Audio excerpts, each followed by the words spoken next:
Yeah. Hey. Welcome, everybody. What'd you say, Dennis? I said, that's my new song right there. That's the jam. I'm about to say, are you doing the WAP? What's up, everybody? Thanks for joining us again for a Marriage Monday Live. We are your hosts over here on the West Coast, Daniel and Kendra Tillman. What? On the East Coast, you got Dennis and Angela, my lovely wife. All right. Y'all, our lovely people on the East Coast. All right, so hey, we are continuing our series. It takes a village to raise a marriage. Yes. Right. It takes a village to raise a marriage. Like I think I talked about last week. Our analogy is, when you were a kid and your mom would be like, you better be home before the street lights come on. And if you're not, auntie gonna be after you because she live on the street too. Right. So everybody is helping to raise that kid. So here we all in our community helping to raise these marriages. Love the analogy.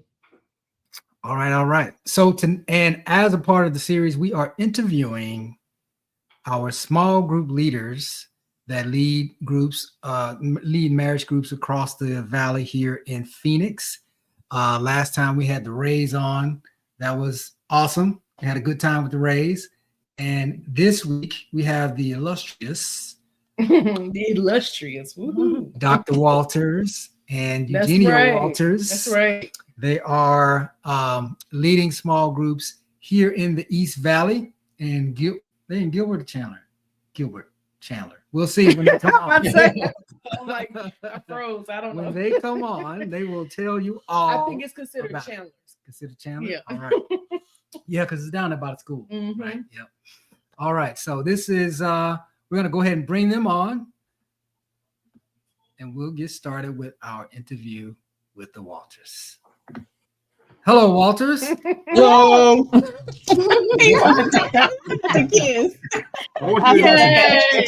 us in that moment. Oh, I didn't realize we were on. Okay. Yeah, right. Okay. That's funny, babe. Wow. How are you guys? Y'all. We are doing. Thank you so much. Yeah, we're so glad to have y'all. It's really fun to bring on another couple to have these conversations because us and the Bullocks, we've had lots of conversations on here, and so now for everybody to be able to hear your perspective on the topic that we're going to talk about tonight, which we are talking about sandpaper people. If you guys see me looking down on my phone, it's because I'm trying to share out this video. So if you're watching us live right now, will you please go ahead and share this on your timeline so other people can hear about it or know about it? And we also want you to let us know in the comments where you are watching us from. Give a shout out to the Walters if you have questions for them. So we're gonna have a really great conversation with them tonight. They are husband, wife, parents, small group leaders, veterinarian, engineer, like they got all of the bases covered. If you guys have questions about marriage, we would love for you to share those in the comments. So Walters, we want y'all to kick it off by just giving us the story of how the two of you met, how long you've been married. Tell us a little bit about your family. Sure. So we appreciate y'all for having us, and we're pleased to serve in any way we can. I would say we met in Scottsdale. I was out with some friends having some good times in a place called Barcelona. It's the club, but it's a great restaurant, a good spot. If anyone was in Arizona in the 2005 time frame, hanging out, that's one of the known spots. And you know what? I decided to head to the dance floor to find someone to dance with, and someone caught my eye. So that's how she first caught my eye. And then we have a funny story that we had a common background that we didn't. Yeah, so I was gonna say we met in Barcelona. in not Spain, but in Scottsdale. So, and so that's a funny story because we tell people we met I would say in Barcelona. He would say we met at Barcelona, and I'm interested tonight because he led with the club. So Yeah. it was the club. So for the marriage community, when we first met, we were totally outside. Right. We were outside in the world, and now we're inside pretty much with kids and a dog and Chandler. So fully inside, serving in the God's community. And so we actually have been married for 11 years. We have 2 kids, 2 little girls. One of them you might know, her name is Salona. How did she get that name? Yes, homage to where we met in Barcelona, so Salona. Oh, I don't think I didn't know that. Yeah, it's spelled the exact same way as Salona, but we also went to Spain about 6 months after we were married. And then she came about 10 months so that's after we were married. Hold on, huh? 10 months after we left Barcelona, she came.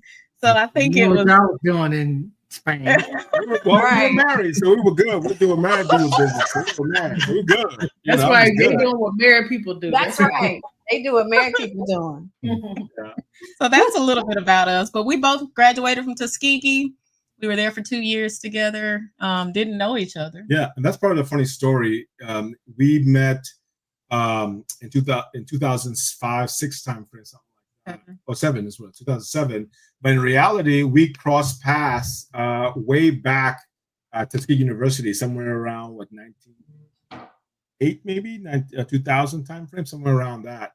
So it goes to show God, you have all these well-laid plans, but God has a bigger plan. I didn't know that was my wife that I crossed path, because the funny story is, as we were sharing college photos, she has multiple photos of me. So way back then, we just met randomly in Scottsdale. So I just said, she does a great job stalking. Because I don't have the time for that.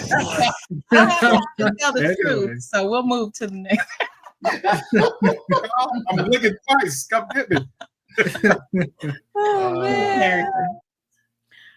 So thank y'all for sharing that. So because we always like for people to know who you are, kind of so they can understand. So one of the things I wanted to say about the 2 of you is that you became small group leaders pretty early on in marriage, right? How long had y'all been married before y'all started leading a group? Well, before we started leading, when we started attending Salona, you were pregnant with Salona. We already had Salona when we started attending, so we started leading about going on 7 years actually. Yeah, so. Okay. 7 years. For some reason, I was thinking it was sooner than that, but that's really good. So 7 years. Ourselves, we should say. Yeah, we were co-leading, for so I guess if you consider the co-leading, yes, then it was sooner than that. Okay, so it was sooner. The and then how did you start?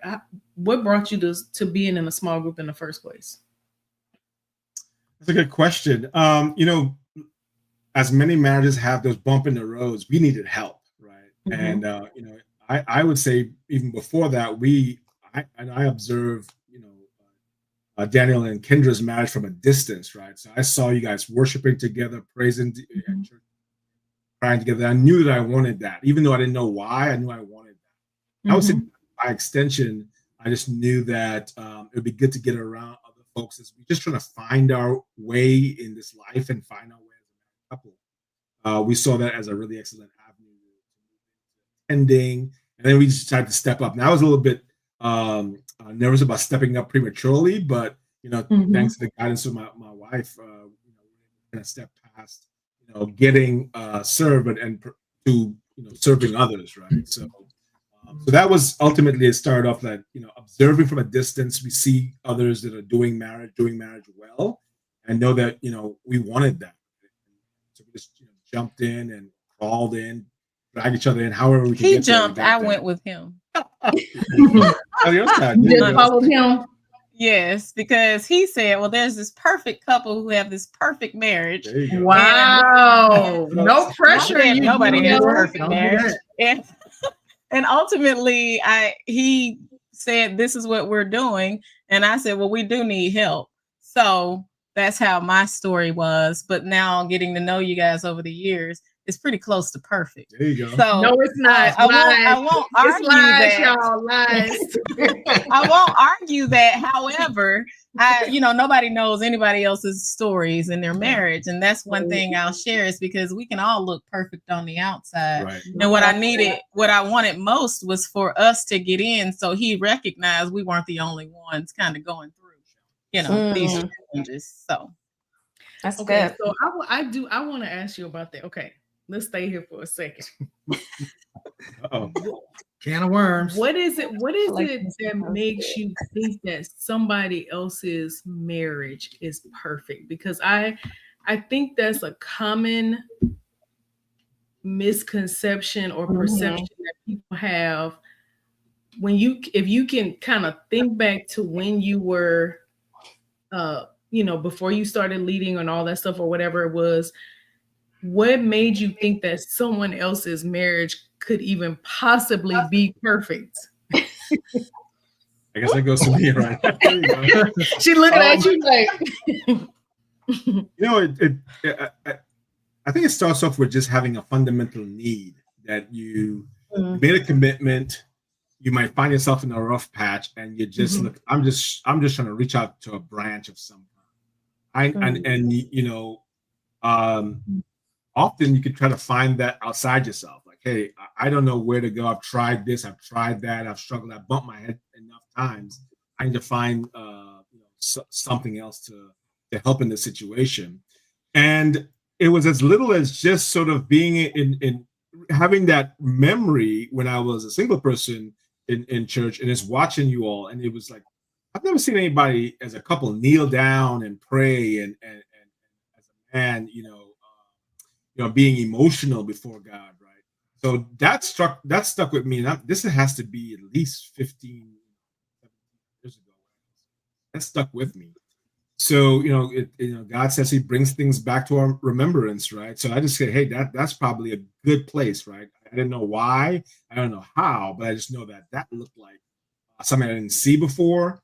And also saw you, Kendra, by his side along that. I think that's a desire for a lot of men, especially when it comes to marriage, that you really have someone by your side during the highs and the lows, right? So I would say the fundamental need of just trying to find help was there, not necessarily knowing the right way or going about it clumsy, but just saying, I think that's the right direction.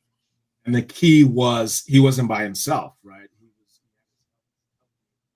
was with him, on your all's knees, really, getting emotional.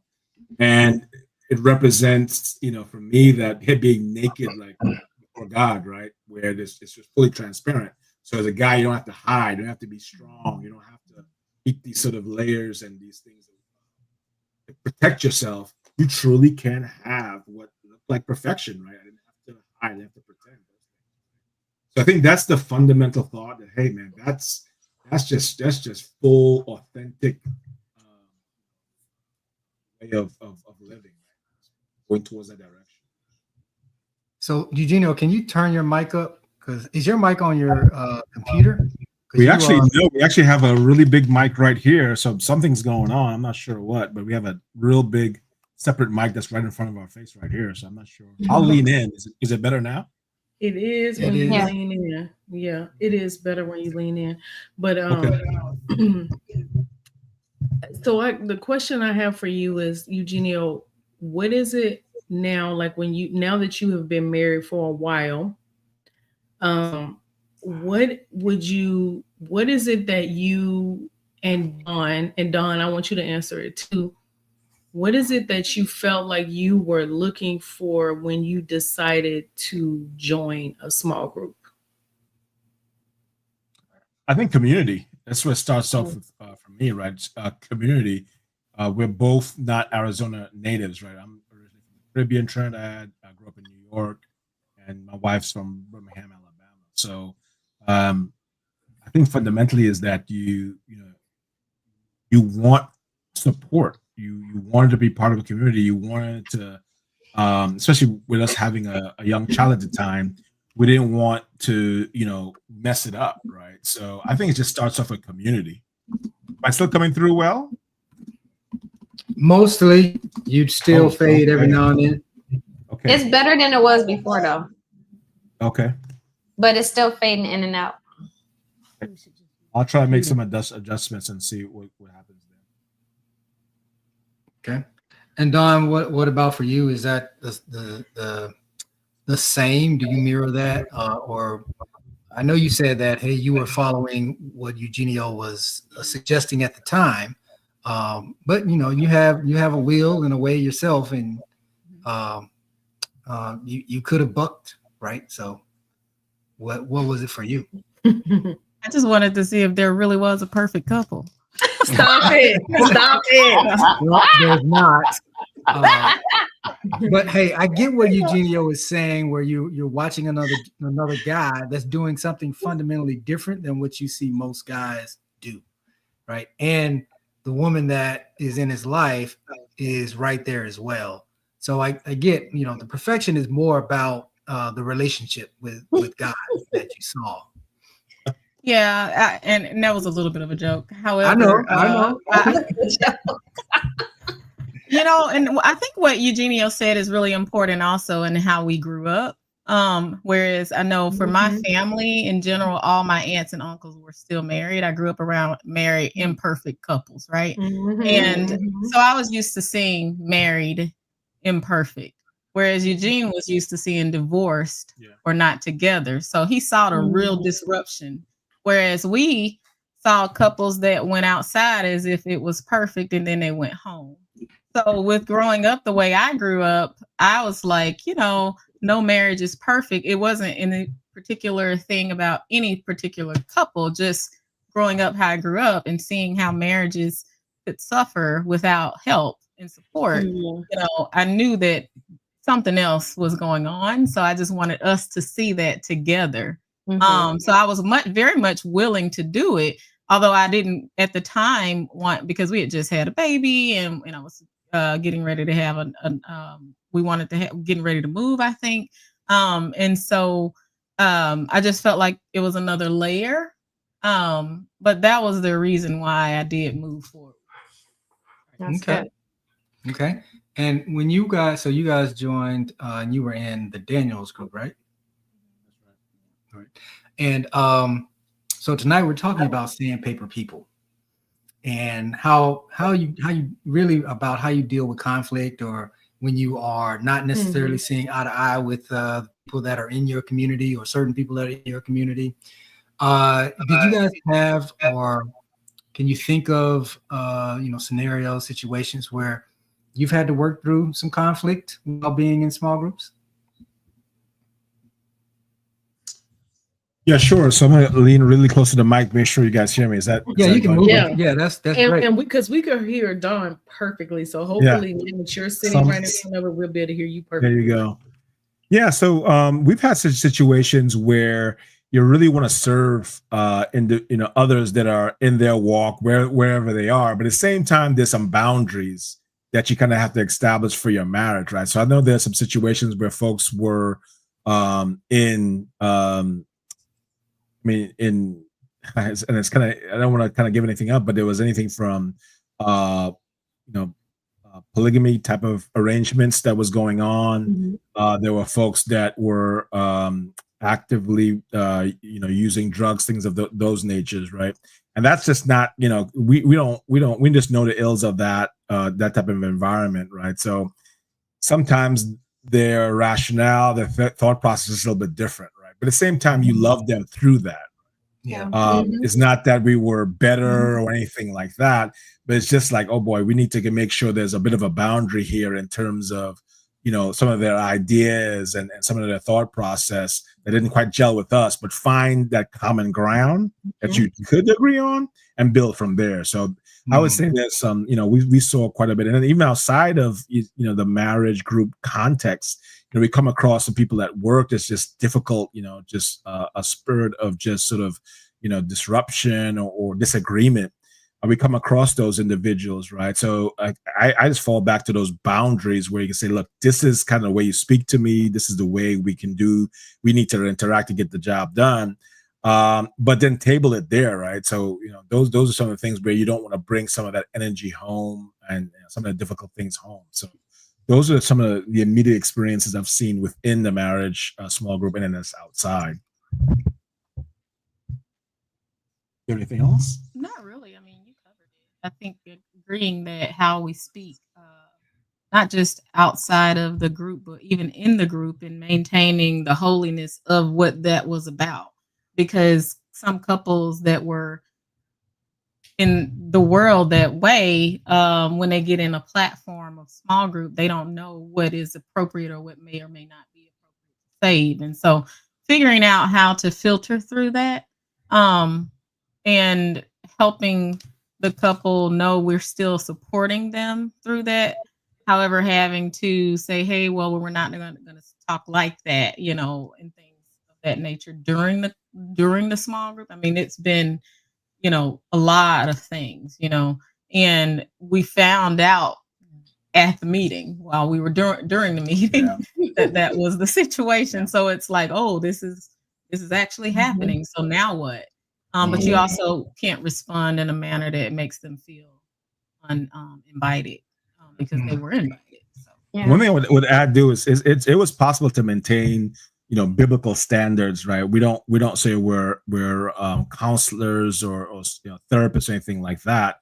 We try to lead by example where we can, but it is possible to point them back to the word, and that's what we try to maintain that standard for it. But at the same time, not ostracizing folks, right? I think that's where the devil kind of gets us into isolation, and then all kind of things can happen. But just kind of, hey, this is the standard that God has, and we encourage them to move towards that direction, right? Mm-hmm. So that it was possible to maintain that standard, and they rose to the occasion. That's the most important part. Mm-hmm. I mean, this individual we're talking about they changed. I mean, if boy, it's like night and day, right? I mean, out of that environment, new jobs, new place of living, and serving in different ways. So at the church, so exactly, It was multi-level, right? Different church, polygamy, and substance use, and literally flipped that on its head, right? We're talking about new place to live, new job, new place. Struggling to have a baby. Yeah. So I mean, it was blessings on blessings on blessings, right? So we love that couple and love to see that what God was able to do, and they put in the work, right? They did. Mm-hmm. That's a big difference. Praise God. Yeah. So when I'm thinking about this topic of sandpaper people, I'm thinking about when you've been a part of a group where you have had conflict or experienced conflict with people within the group, like you yourself have had to deal with, like maybe you have a different personality or a different way of doing things. Maybe even it could even be when you're leading and co-leading, because sometimes we see conflict happen with leaders and co-leaders, because being in community, you are going to experience conflict. It's just in relationship is unavoidable.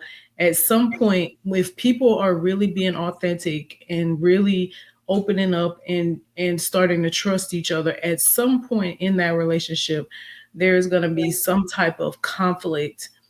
And I just want to normalize that for people, that if you are experiencing that, it's not that you are doing anything wrong. It's not that, this is what community is. It's like not everybody is going to be, it's not going to always be lollipops and rainbows.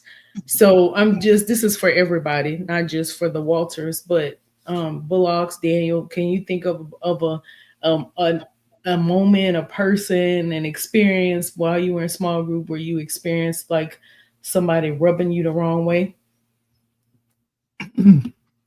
Yeah, definitely. We've been in situations where for instance, the lead, co-lead, where we have not seen eye to eye on just about anything. So it would just come up in terms of, where are we going to have the next meeting?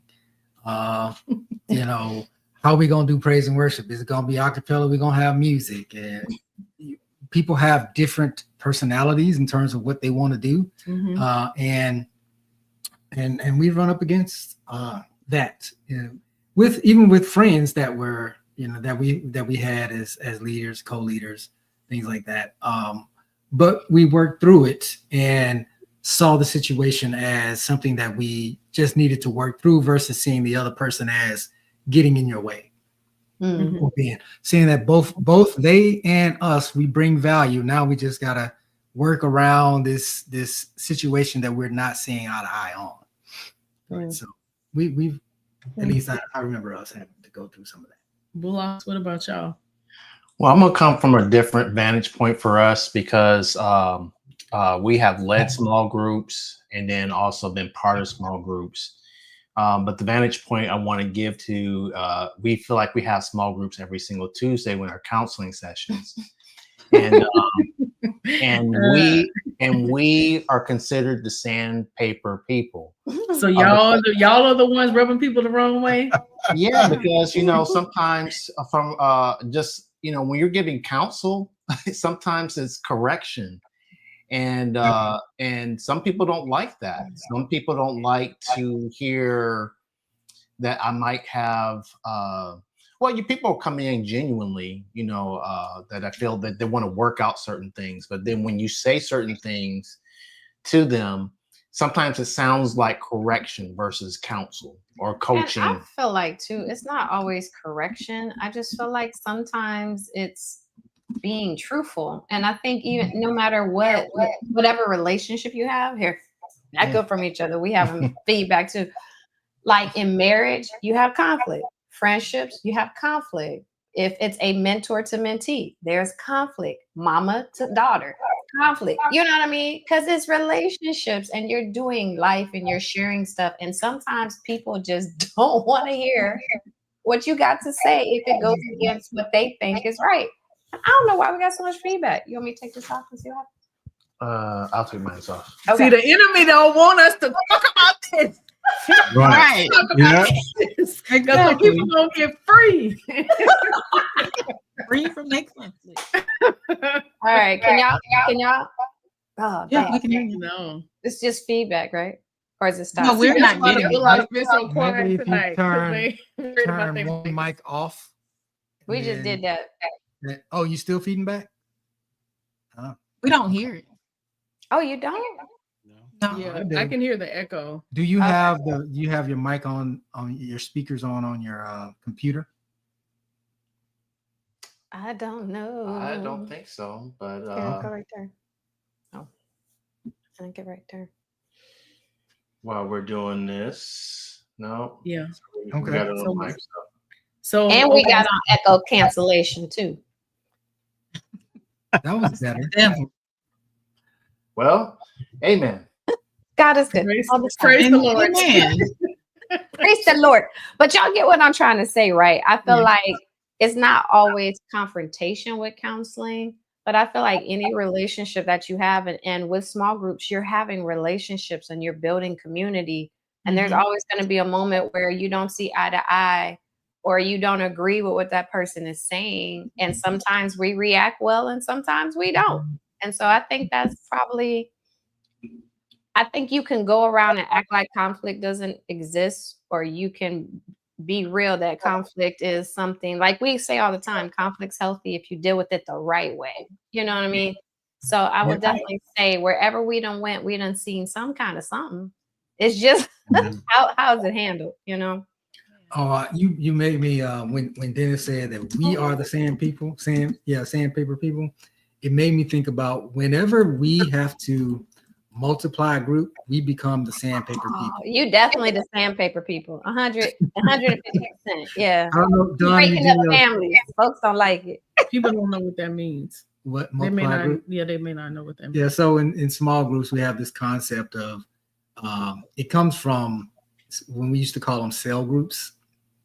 and a cell multiplies and becomes 1 becomes 2, 2 becomes 4, and so we call it multiplication whenever we take a group that has grown and then create 2 groups out of it, right? And what that ends up doing is the people that have grown close together, some of them have to now decide which group they're going to go with, and they have to make these decisions, and they don't like that. It doesn't feel good to grow close to people and then, move out of the group and start your own group. And over time, you get used to it, and you do it, and it's the call of the Lord and all that good stuff. But when you're in the moment of doing it, the people that are coming in as your leaders, like us, and asking you to do this, we end up rubbing a lot of people the wrong way sometimes. It's rough. It's not an easy process. And that is an area of, I guess, conflict that comes into play when you're dealing with small groups, wouldn't you say? Yeah, I definitely think so. Yeah, for sure. I definitely agree with that is something that causes people, any type of thing where people don't necessarily feel like they've gotten comfortable, and now you're asking them to make a sacrifice. It can be challenging, and there's a lot of fears. Would you say? No, that's you echo. Oh, okay. For some reason, echoes all I over don't the know place what today. is going on with our audio tonight.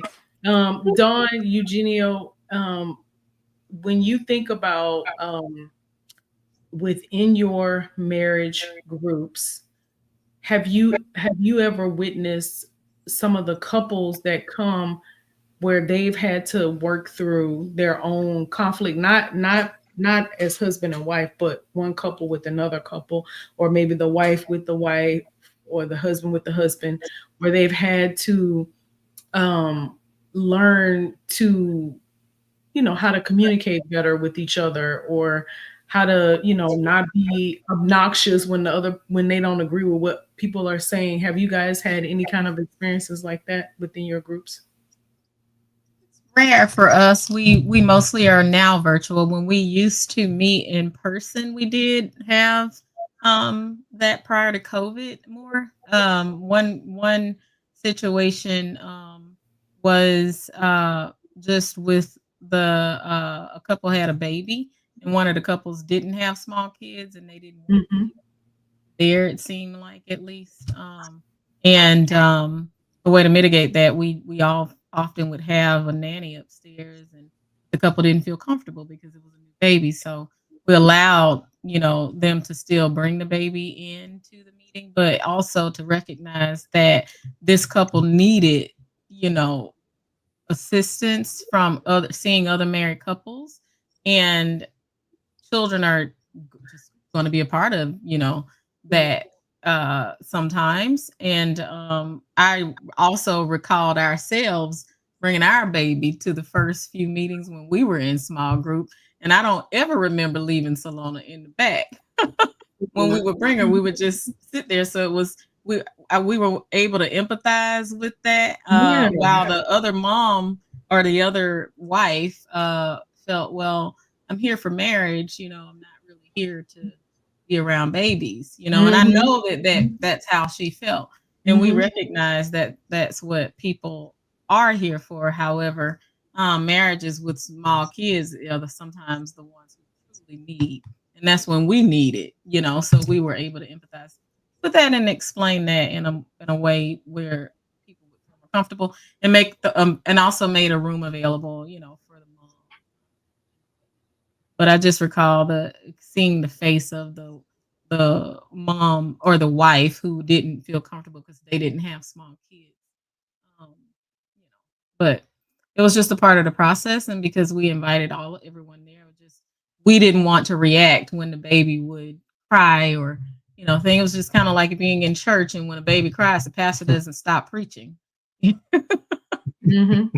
Yeah, we've been in some small groups, like this was years and years and years ago. It's not current. This was a long time ago, but I remember going to a small group. I wonder if you remember this. And me and Daniel, we often go to our leaders groups and we visit, the different groups. So we'll be in a different group each week. And so we went to one of the groups, and somebody's child was like climbing. Remember that, like in the middle of the meeting, they were like climbing on furniture, like all up on stuff, falling off of stuff. And see, those are the kinds of conversations that you have to have these conversations. Hard conversations. Yeah, it's hard because people feel very sensitive about their children. And honestly, I guess so. There's two types of conflict that I have seen mostly within marriage small groups. I've seen that where kids are involved, people feeling very sensitive about how their kids are responding, or somebody else's kids are responding, or the co-leaders being able to like lead together in a group where those are like the two types of conflict that I've seen. Bullocks, what about y'all? Multiplying groups. Oh, and yeah, you're right. So that's the third. Those three areas is where I see a lot of conflict happen. What were you guys about to say? Were you about to say something about that, Dawn? Dennis, sorry. Go ahead. Yeah. Well, I was about to say, when you guys talking about the perfection of the Tillmans, we've been doing small groups for a long time. And so there used to be the song that Daniel used to do. I would see how Kendra would look at him when he sings that song. And I had to pull him to the side. And I said, "Are you safe?" Wow. Wow. That was just a joke. But I mean, we did used to do this song. We used to do this song. But I guess again, going back to some of the things that we have saw, I think as leaders, what you try to do is make it a safe space. So when you're experiencing kind of high tension, whether a couple has come in and you can tell something's about to go on, or you're having a back and forth, like somebody don't agree with you, or you have somebody who's just silent, not saying nothing, and you ask them to participate, and they're like, "No, I don't want to. I'm just here because my wife brought me." So you got to deal with those type of things as a leader. You're trying to say, "Let me accommodate," versus let me try to shake you up a little bit and get you to participate. Sometimes you got to know when to press a little bit, and sometimes you got to kind of stand back because you're the leader, you're the leaders. And so I think those are the things that I was always mindful and aware of, because I knew that if I did try to start sanding without permission, then I could possibly lose that relationship, or I can possibly have somebody disappear, dissipate, and not want to even serve God no more because of what I said in a small group setting. I think people, when they know you care, it's a totally different ballgame. And I think that's a part of small groups, is building that trust and building that camaraderie, to open up the door. If we do need to deal with things, we can have talks. And I think that's what Eugene, like he said, he's like, I came because I wanted community. And I just think we got to keep in mind, when we're building community, it comes with working out relationships, whether it's my baby's climbing up on your couch, or I'll use this example. This is not marriage, but when I had Aaron, I stayed at one of my friends' house. Aaron, I think, was 2. I was a single parent. My parents' house was being built, and so I couldn't stay at the hotel with them because there wasn't enough space. So I stayed at my friend's house. And Aaron broke out a permanent marker on this woman's cream leather couch and decided it was a coloring book. And so I had to work on my salvation. You know what I mean? It was, for a minute, it was a little tense. I didn't know if I was going to have a place today. So those are the kind of things that happen, even when you have, wow. Yes, wow. And I think it was a brown permanent marker, or black, and it was crazy. It was so bad, and it was like when you walked in a house, the couch was like you could see it. It was like, oh man, those things happen. And so to me, it's part of relationships, is working out these things. But I would say next week we're going virtual. that happen. I'm just saying there's moments where you're just like, oh my gosh, what is happening? I know. You work them out because it's community. And then hopefully she had kids, because that's one of the things I feel like, back in the day before I had kids, I probably would have been highly upset about it. We had kids, and I can tell she felt some kind of way, because it's your stuff. But she got the stuff that erases it, and she worked it out, and she loved all that stuff, and it was all good. But I was petrified, She handled it pretty decently. So, old example, but whether it's somebody climbing or whatever, it's how bad do we want healthy community? And so, to me, when you build community and you start building those relationships and you start building safety, when you see the value of it, like I'm not doing this by myself. I'm learning from other couples. I'm getting information. Or even like tonight, you might send some echoes or a little bit of distraction. But it's like, let me keep pushing because I know there's value here, So to me, it's the same thing in a small group community. I want to jump in on that point there, Angie. The thing about community too is there's some topics that, as much as you try to share with your spouse, it's just best delivered by someone else. So that sometimes it just can really, you can say like, hey, it may be tough for me to explain this or say something, but then watch somebody else address it. And that paid a whole lot of dividend. There's certain conversations I didn't have to have because my wife saw something that was going on, and she might. We've said some stuff like, I think I do that, right? And in my mind, like, yeah, you be doing that, but I didn't have to say it. And sometimes I said that too, like, what? I think I do make snide comments, whatever the case may be. So when we say, and then Daniel tells him, he's like, oh, okay, I guess I do. Yeah, that's the thing, right? Yeah. It goes both ways. It does. Can y'all cut that out? Anyway, but seriously, it's there's some like sometimes guys or probably women find themselves trying to appease, but being in that community, you get someone to answer the question for you or to give feedback or be that sandpaper, Dennis, right? That you need.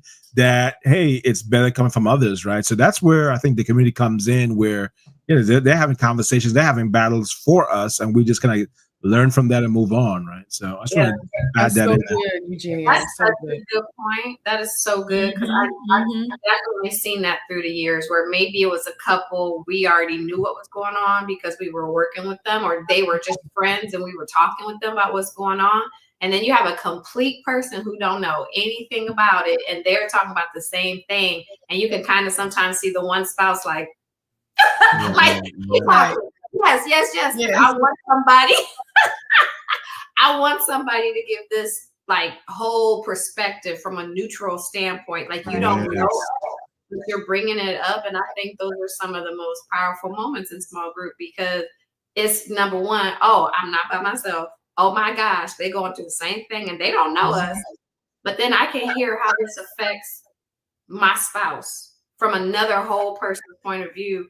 And so to me, I think there's a lot of benefits to small groups, but I think that's one of the really good ones. Yeah, I think that's an excellent point. So I wanted to piggyback on your comment, Angie, about your daughter marking up the couch. One of the things that I put in my heart when my kids were coming up was I love my kids more than I love my stuff. Because if I really put that value on the stuff, then I would have, had somebody else raise my kids because they broke everything I had. For that house. But and it's kind of the analogy for me is, I love my community enough to be vulnerable, enough to allow somebody in to my house to maybe break something that I deemed as valuable. Because I see them just as valuable. I had a question for you guys, the Walters, about because you didn't just join small groups, right? When we multiplied the Daniels group, you decided that hey, we'll be a part of the leadership, and we'll start to lead small groups, which comes with another level of responsibility and impact. So why did you do that? Well, they put us out. They said it's time. You guys are ready, and I hope they're listening. That's hilarious.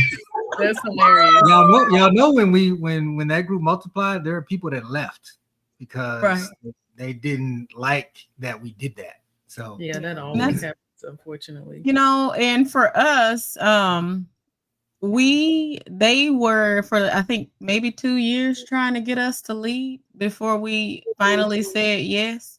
And I don't think we said yes. I think they said, okay, well, this is the year. And we said, oh, really? Okay. Yeah. And so it was, we really didn't, I think we were doing better when we started the small group than we were when we started leading the small group. And when I say better, meaning our relationship, us. And so we often tell the couples in our group now that we started leading because we needed help. That's kind of what our thing is.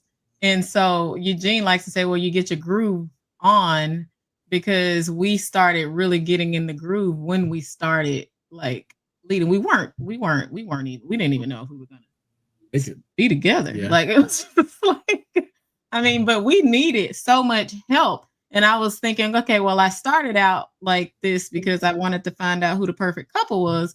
But then once we started really truly leading, we knew when we got in a small group, we were like, well, this is actually really good, and then it was, we were having so much conflict because wherever, God is, then of course the devil's going to try to make his entrance.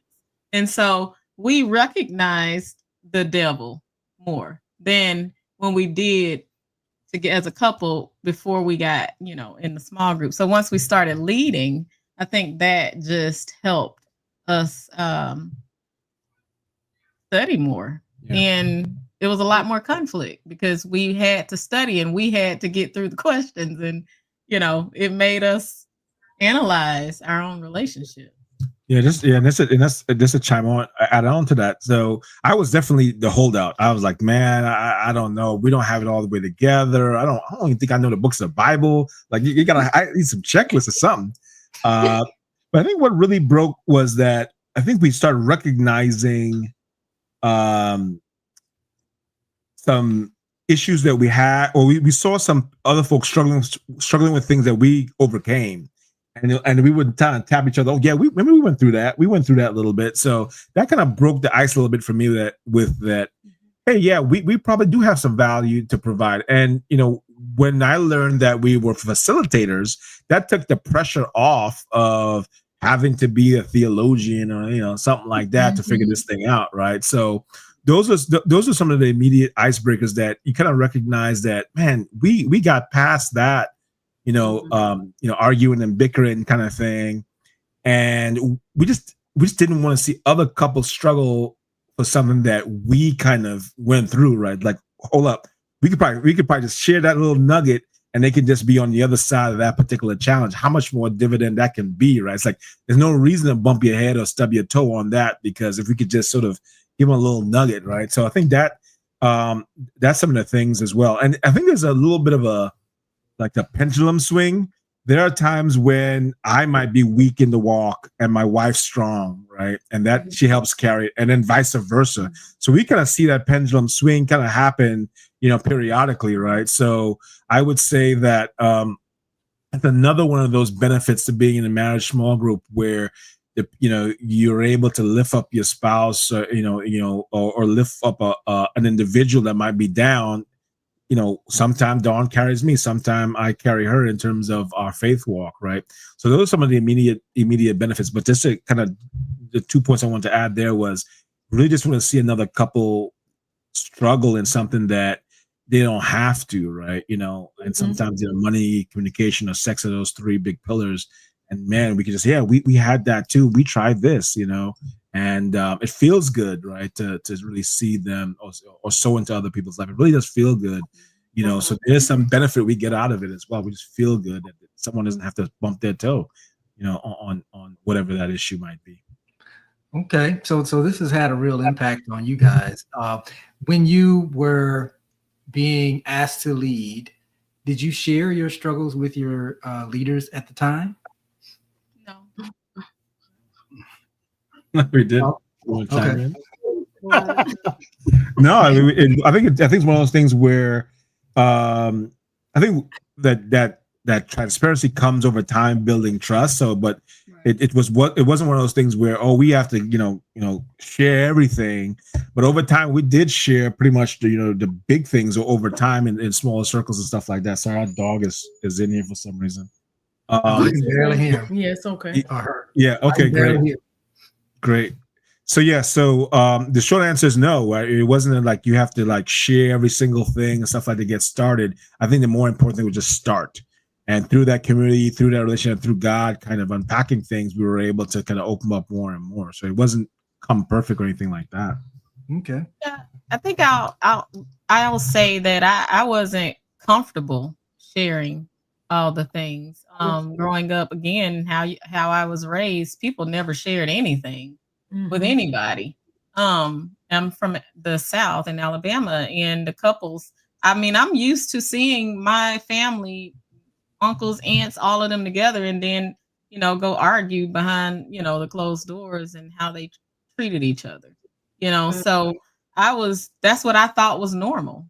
And so when we would go to the small group, my mom had a women's small group when I was a kid at our house, and my dad was a deacon, and my mom, theologian, and then they would come home and argue.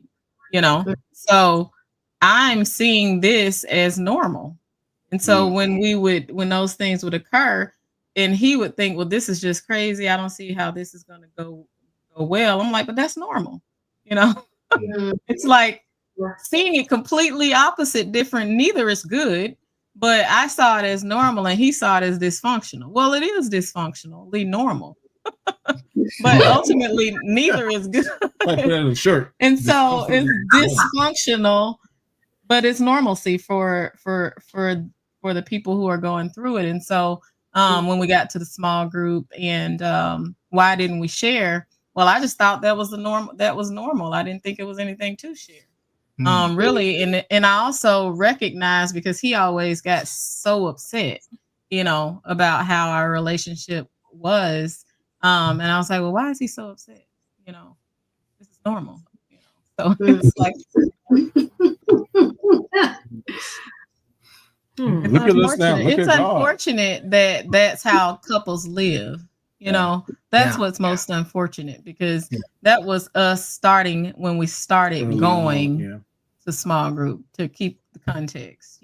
But you only know what you know. You know what I mean? That's what you knew. That's what you grew up with, and I think that's the power of being married.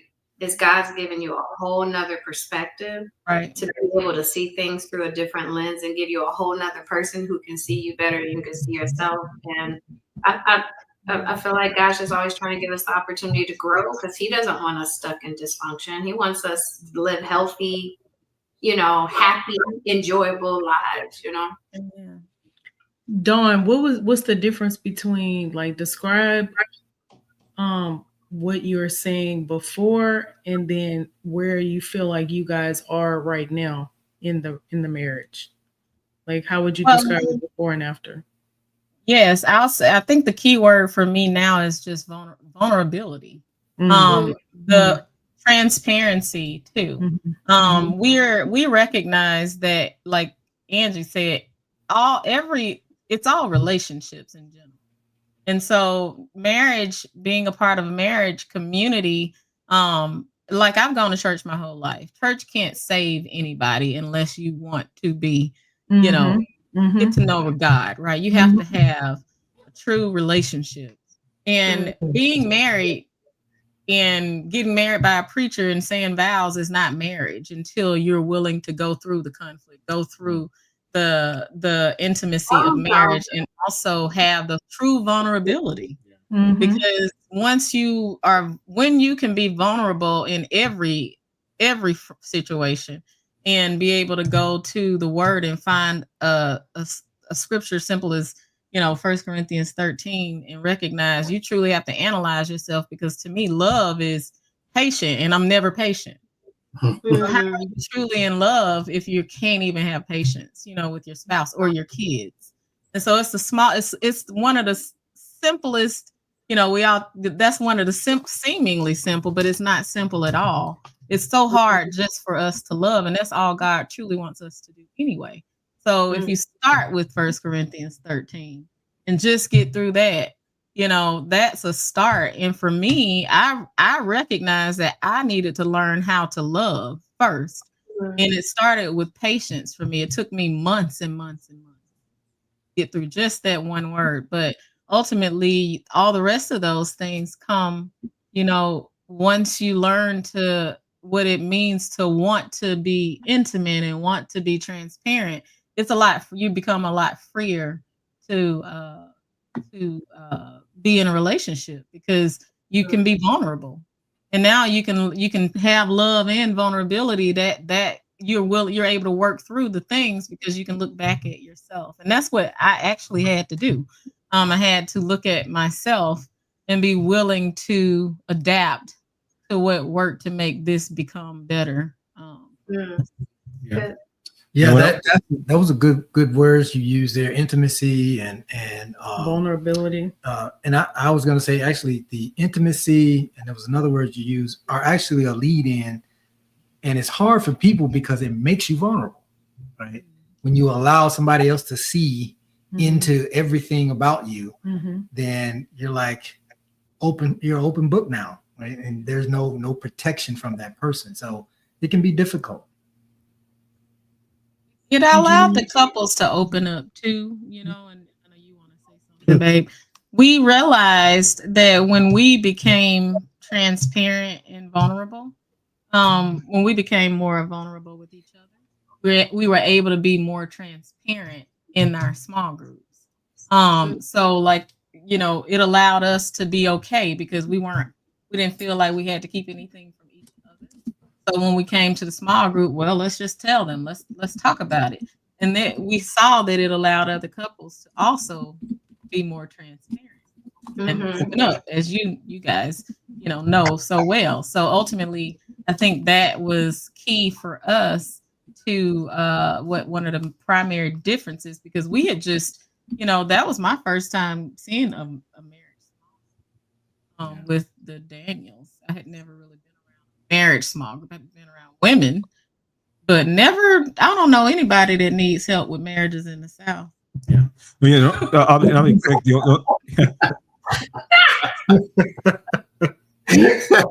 Got it together. Well, the only thing I would add, just giving them a bit of a male perspective, words like intimacy, vulnerability, and surrender are not high on our list, right? There's a lot of messages out there that are out there telling you, you can't tell your wife that, you can't be, can't be open about that. And the marriage small group, you kind of see others open up about certain things, or you almost have like a roadmap of how to deal with some of these hard conversations, these things that be open, right? So, for me, it's just, often learning from others, right? Being able to say, well, I probably can have a way to talk about that, that hidden secret or that thing that bothers me, right? And I think, guys, the instinct is just to hide it, because you don't want to put yourself at risk. You don't want to put yourself in a vulnerable position. You don't really want to face those emotions, right? So, seeing other guys that are further along in marriage, deal with those subject matters or those topics, often in one-on-one sessions, you could reach out, you could tap them on the shoulder, hey, can I talk to you about something? Right now, you at least know someone, and there's a benefit too, because especially if it's like you don't really know these people and see them often, there's an opportunity to be a little bit more transparent, because you don't see them every day, you don't see them in the job potentially, so there's value in that, right? You could tap someone and kind of pick their brain, and they're at enough distance where you don't have to necessarily have to deal with it immediately. But I would say there was a lot of value in just sort of seeing others walk that walk, and gave you a language, gave you a roadmap of how to really deal with it. And you truly don't have to hide, right? You really don't have to do it, So that was the big thing for me when it, on how to deal with some of those issues. Mm-hmm. Yeah, that's good. Well, that says freedom to me when you're talking about, okay, I used to not be patient, but now I'm patient. I used to not be vulnerable, but now I'm vulnerable. Now I didn't think I could talk about that, but now I can find somebody to talk to. To me, that expresses growth, but freedom. And I always look at it as like, that's what Jesus died for. I don't want to get freedom when I go to heaven. I want to have it now. So sometimes Yes, Angie. and bravery, work and bravery to have those things. And I don't think you had Pastor Johnson, but in Bible school, I had this pastor, his name is Pastor Johnson. He used to always say, "It's how bad is your want to." That's what it all comes down to. How bad is your want to? Do you want it or not? And I used to hate when he said that, but it actually is true. Right. That's nice. And that's why I'm so grateful for those Sandpaper people, because you always got to ask yourself, okay, what is it about this situation that's rubbing me the wrong way? Why is this an ouch moment? Or make me uncomfortable? Yeah. And so it brought more reflection for me, because sometimes when we internalize it and get offended, then you're not really learning anything. But when you open yourself to be aware enough that, okay, this is rubbing me the wrong way, whether it's tone or whether it's the back and forth, it gives you an opportunity to have reflection and saying, okay, what is it that's happening? Okay, is there a way that I can do something better? Is there something that I need to adjust and adapt? Because we learn this stuff in marriage, because we know that sometimes we can be sandpaper to each other.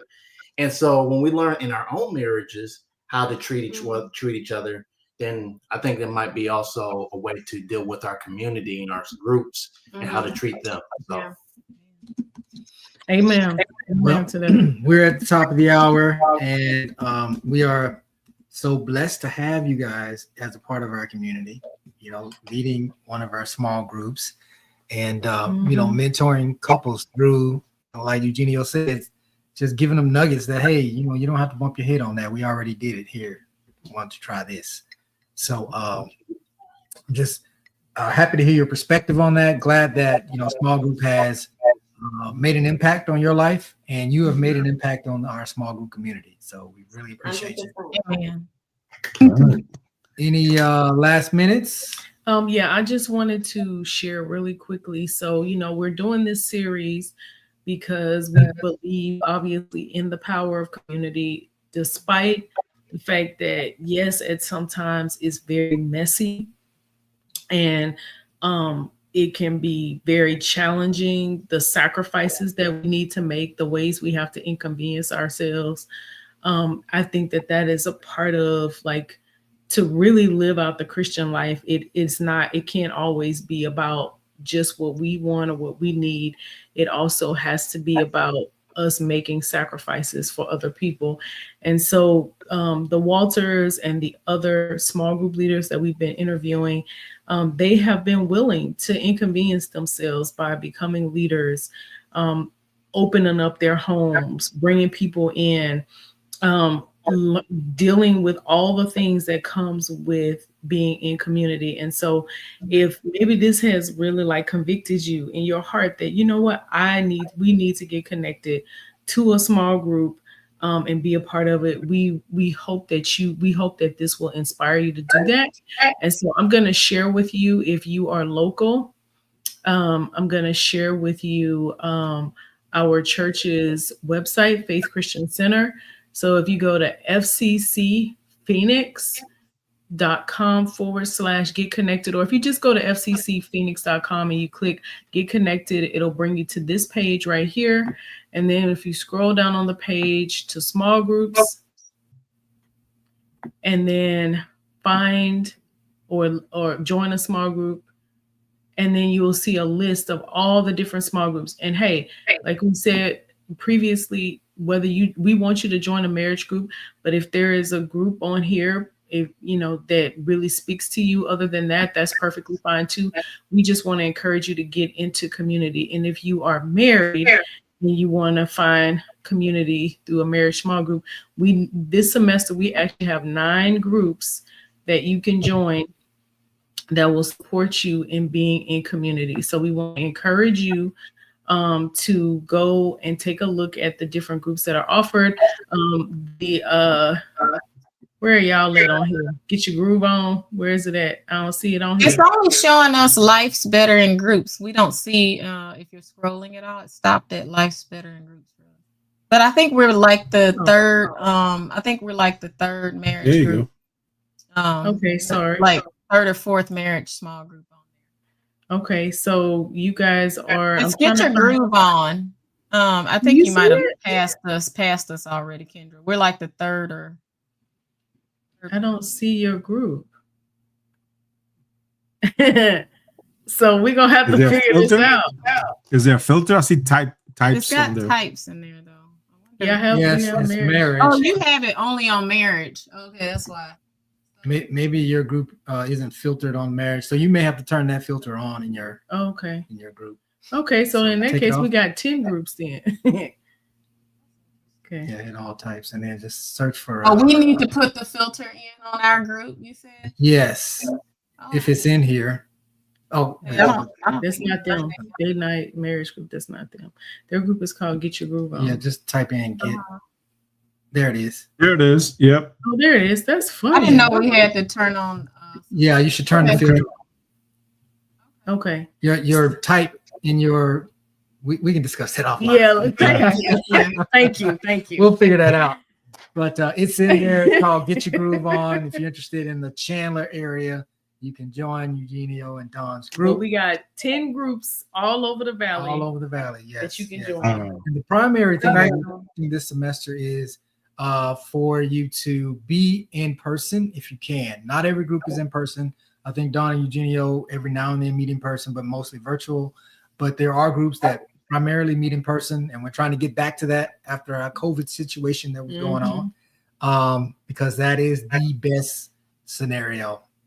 But thank you, everybody. We've been talking about sandpaper people, and we know all of us have run up against some sandpaper people. But hey, look at it from a perspective of, hey, it's rubbing you the right way and getting you right, rubbing those rough edges off. Yes. And shining up your armor. So we love you guys, and we will see you next Monday with another couple from our marriage leaders in our series, It Takes a Village to Raise a Marriage. See you next time. Amen. Good night, y'all. Night. Thank you. Thank you so much.